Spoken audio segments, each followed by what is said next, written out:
Hello বন্ধুরা, তোমরা সবাই কেমন আছো? আশা করি ভালো আছো। আমিও খুব ভালো আছি। আজকে তোমাদের সাথে একটা জিনিস শেয়ার করতে এলাম। এখানে দেখছো নারকেল থেকে জল বের করছি। এই নারকেলটা আমি আমার বাপের বাড়ি থেকে নিয়ে এসেছি, আমার বাপের বাড়ির গাছের থেকে। তো চলো আজকে কি আমি বানাচ্ছি তোমাদের সাথে শেয়ার করছি। এখানে আছে দুধ, 3 পোয়া দুধ আছে। আর এখানে সব কিছু জিনিস নিয়ে এসেছে, এক এক করে আমার মেয়ে বার করছে। এখানে আছে সুজির প্যাকেট, কাজু, কিশমিশ, চিনি, ময়দা, সব অনেক কিছু আছে যা যা এনেছে। সাদা তেলের প্যাকেট এনেছে। তো এগুলো সব দিয়ে আজকে আমি বানাবো ঠেকুয়া। তো ঠেকুয়া আমি প্রতি বছর বাড়িতে বানাই, কেন ছট পুজোর সময় অনেকের বাড়িতে পুজো হয়, আমাদের পাশেও পুজো হয়। তো বাড়িতে সবাই খাবে দেখে বাড়িতে আমি বানিয়ে রাখি।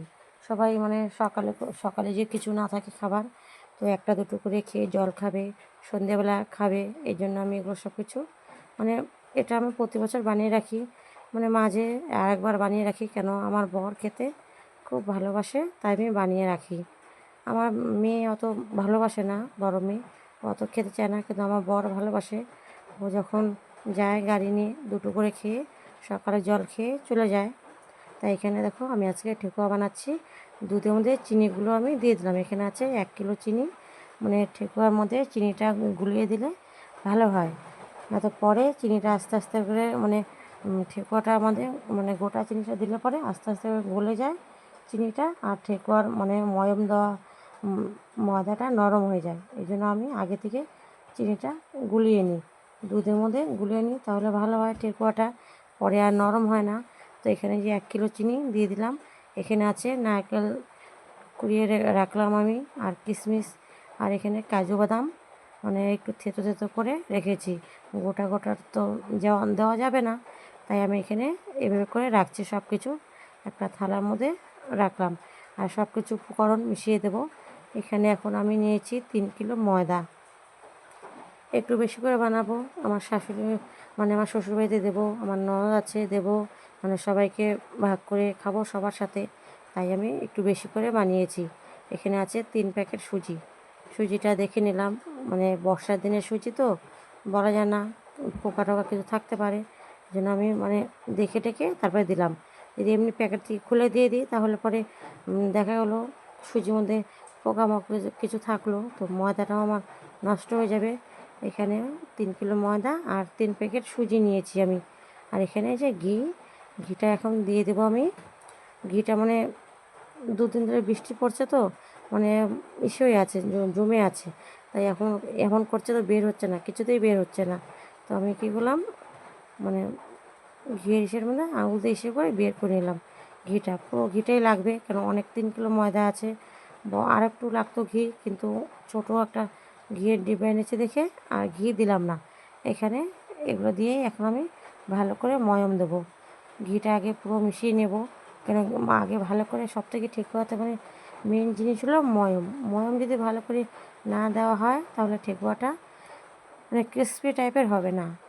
এখানে দিয়ে দিচ্ছি আমি মৌরিটা দিলে পরে ঠেকুয়াটা একটু স্বাদ হয়, সেন্ট করে ভালো, তাই এখানে মৌরি দিয়ে দিচ্ছি।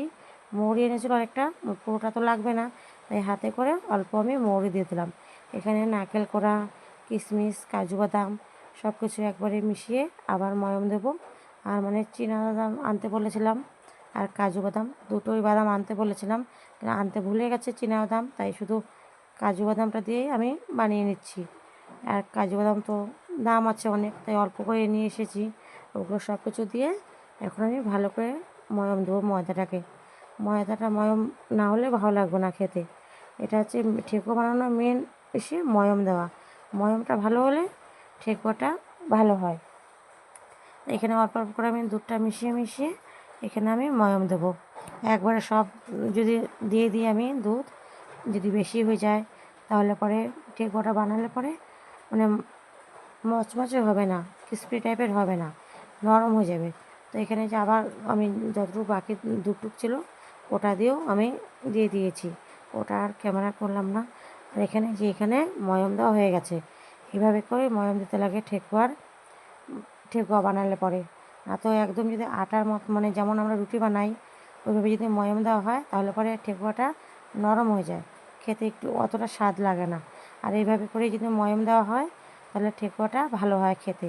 এই জন্য একদম ঝুরঝুরে টাইপের ময়ম হয়ে গেছে। হাত দিয়ে এখন মানে হাত দিয়ে চিপে চিপে গোল গোল লম্বা লম্বা বানিয়ে তারপরে যে এখানে ঠেকুয়াগুলো বানিয়ে নিচ্ছি। কোনো ফুল বানাচ্ছি না, কেন ঠেকুয়া তো সাজ নেই যে ফুল বানাবো।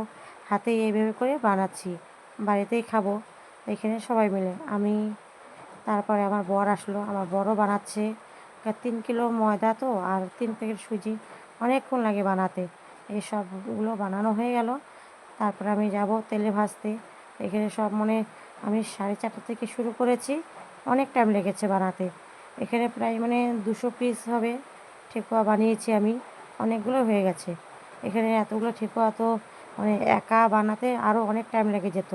এগুলো আমি 4:30 থেকে শুরু করেছি, 8টা মানে সব কিছু কমপ্লিট করতে ঠেকুয়া ভাজতে প্রায় 8টা বেজে গেছে। এখানে মানে যেগুলো রেখেছিলাম প্লাস্টিকে থালাতে, তো প্লাস্টিকগুলো উঠিয়ে রেখেছি। আর এখানে আছে থালার মধ্যেও ঠেকুয়া রেখেছি। আর এখানে আমি গ্যাসের মধ্যে তেল বসিয়ে দিয়েছি, মানে আমাদের লাইটের পাওয়ারটা একটু কম আছে তাই ভালো করে বোঝা যাচ্ছে না। যে এখানে তেল দিয়ে দিয়েছি আমি কড়াইয়ের মধ্যে। দেখে মনে হচ্ছে না যে এখানে 1 প্যাকেট তেল আছে, দেখে মনে হচ্ছে যে অল্প তেল আছে। এখানে যে আমি তেলের মধ্যে ঠেকুয়াগুলো ছেড়ে দিলাম। মানে ঠেকুয়াগুলো না মানে বেশি দিলে পরে, যেহেতু তেলের প্যাকেট 1 প্যাকেট আনতে গেছিলো আমার বর দোকান থেকে সব কিছু বাজার, তো বললো যে 1 প্যাকেট তেলে তো হবে না এতগুলো ঠেকুয়া বানানো। আমি বললাম না, হয়ে যাবে, কোনো সমস্যা নেই। তো এখানে যে ঠেকুয়াগুলো ভাজানো হয়ে গেছে, একটু বাদামি বাদামি কালার করে এই হাঁড়ির মধ্যে রাখছি। এই যে প্রথমবারে যে রেখে দিলাম, আস্তে আস্তে করে সবগুলো ঠেকুয়া মানে ভেজে নেব। এখানে যে গামলাতে যেগুলো ঠেকুয়া ছিল ওগুলো সব ভাজা হয়ে গেছে, এগুলো ভাজা এখানে দিয়ে দিলাম। এখন যে থালার মধ্যে আছে, ওই থালার মধ্যে 1 থালা ঠেকুয়া আছে, ওগুলো ভাজতে লাগবে। গামলাগুলো প্রায় শেষের দিকে, এগুলো ভাজতে অনেক অনেক সময় লেগে গেছে। আর এখানে আছে এই থালার মধ্যে আছে, এটা বানালে মানে শেষ, এটা ভাজতে তো অনেক টাইম লেগে যাবে। আর আমি যে ভয়েস দিচ্ছি, আমাদের এখানে অনেক বৃষ্টি পড়ছে, কি বলবো আর, মানে বৃষ্টির জন্য মানে ভালো করে তোমরা শুনতে পারছো কি না সেটাও আমি বুঝতে পারবো না। ঠেকুয়া ভাজা হয়ে গেছে, এই দেখো প্রায় 1 হাঁড়ি ঠেকুয়া ভাজা হয়ে গেছে। এগুলো সব আমি তো মানে আমি আমার বর আমার মেয়ে আমরা তো একা খাবো না, এখান থেকে আরও 2জন ভাড়াটিয়া আছে আমাদের বাড়িতে, ওদের 2জনকে দেবো। আর এখানে হচ্ছে এই যে ঠেকুয়া বানানো শেষ। এখন আমার মেয়ে বলছে, মা তুমি একটা খেয়ে দেখো কেমন তুমি বানিয়েছো। এই দেখো কী সুন্দর, মানে ময়মটা দেওয়া ভালো হয়েছে, ঠেকুয়াটা কী সুন্দর হয়েছে। এখানে হচ্ছে মানে চিনিটা 1 কিলো চিনি দিয়েছি, চিনিটা ভালোই হয়েছে, বেশি মিষ্টি দিলেও ভালো লাগে না খেতে। তো আমার এই ঠেকুয়া বানানোটা তোমাদের কাছে কেমন লাগলো তোমরা একটু বলবে কমেন্ট করে। সবাই ভালো থেকো, সুস্থ থেকো।